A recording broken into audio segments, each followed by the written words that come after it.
Mas com Dedé Santana, fora deve ser igual. Dedé Santana. Caraca. Você não é a primeira pessoa que eu ouço falar dele, assim, de uma energia Eu gravei diferente. com o Dedé 2 vezes.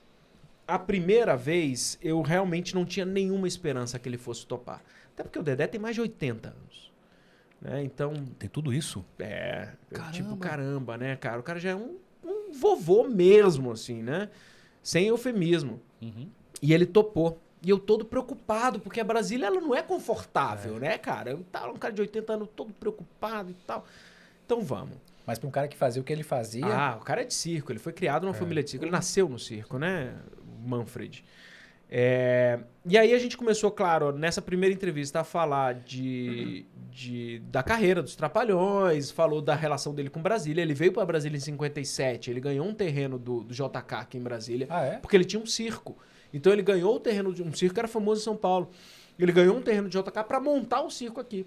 Devia ser o Gilberto Salomão e ele recusou. Então, de 57 a 59, o Dedé morou aqui em Brasília, nos acampamentos. Que legal. E teve um circo aqui.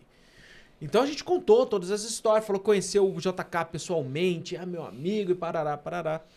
E lá pelas tantas eu contei pra ele a minha relação com os Trapalhões. Eu tenho um problema no coração. E quando era... Quando eu era criança, eu fiquei muitas vezes internado. Até... Não só pelas consequências do problema, mas até diagnosticar exatamente o que tinha. Começava a aparecer umas tretas, porque ninguém... Não passa pela cabeça de ninguém que a primeira coisa quando você vê uma criança passando mal, deve ser coração. Nunca. Ainda mais nos anos 80, né? E aí eu fiquei muitas vezes internado. E quando estava internado numa época pré-internet, não tem o que fazer para uma criança, né, cara? Então eu fazia o seguinte, eu assistia Dó, Ré, Mi, Fá, Sol, Lá, Si, Moni, que passava no SBT, assistia A Hora do Malandro, e que passava em algum desses canais também. E o momento áureo da minha semana era domingo, 19 horas. Quando passava os Trapalhões, né, cara? Então... E aí eu contei isso pra ele. E, obviamente, eu chorei. Isso tá na entrevista. O final da entrevista sou eu abrindo o berreiro na frente do Dedé e ele vai lá e me dá um beijinho e tal. Cara, é foda. É inesquecível. Caraca, que fera. E eu tô quase chorando agora. E o que é muito legal é que... Tem no YouTube. Não, tá lá no canal. YouTube. E o que é muito legal é que se você lê os comentários, muitos comentários eu chorei junto. A identificação junto com a história do cara. Completamente, né? Com a relação que a minha geração tem com esses caras, velho. Hoje, quem é mais novo, quando vê o Didi, é aquele velhinho já meio sem graça, né? Com uma piada ultrapassada, com humor ultrapassado, que já não é tão ágil. Mas, cara, essa garotada não faz ideia da grandeza desses velhinhos. O que esses caras fizeram, né? Pra cultura do Brasil. A importância dele na infância da nossa geração. Pra cultura, pra formação do brasileiro. Né? Com esse humor...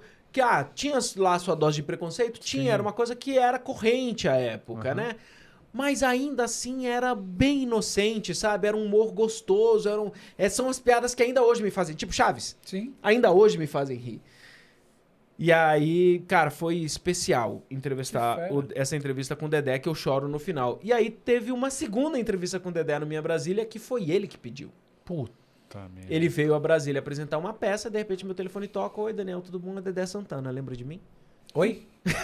Quem é Dedé Santana? Eu acho que eu vi a infância inteira. Aí eu falei, vendo na minha agenda quem é. Aí eu falei, você lembra de mim? Porra. Cara, que legal. E aí ele, olha, tô em Brasília. Aí eu choraria.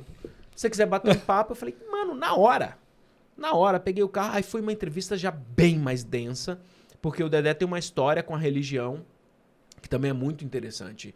Quando ele se converteu, ele é de uma igreja evangélica, a história de como ele se converteu, de várias coisas, quando o filho dele morreu com 1 ano de idade, tem várias coisas realmente pesadas que eles foram passando e a gente não faz ideia, a gente só via aquele cara alegre ali. Ele passou por casos de depressão muito forte, falências, bebedeira, vida louca. E um belo dia no ônibus, com os Trapalhões indo para um show, um vendedor ambulante bate na janela do ônibus, ele dá aquela... abre, e aí ele fala assim, aí o cara começa a falar, não sei o quê, aí de repente fala assim, eu sei quem você é. você é Dedé Santana. Aí o Dedé conta que ele já tava meio sem paciência. Aham, sou eu mesmo e tal. E aí o cara olha pra ele e fala assim, foi Deus que nos encontrou hoje. E aí o cara mete a mão na mochila, tira uma Bíblia e dá pro Dedé. E tudo bem. O Dedé conta que quando o ônibus volta a andar, ele fecha o vidro, ele abre a Bíblia, na primeira página tá escrito para o trapalhão Dedé Santana. E aí ele se converteu na hora. Ele falou, pô, ele não sabia que o ônibus ia passar por ali, eu não sabia que encontrar, não tinha, impossível a gente saber. Como é que ele colocou meu nome nessa Bíblia? Caraca. E aí ele se converteu e passou a pregar. Então, uma conversa muito legal. E eu lembro que nesse dia, a gente gravou, depois eu fui ao espetáculo e a gente saiu pra jantar.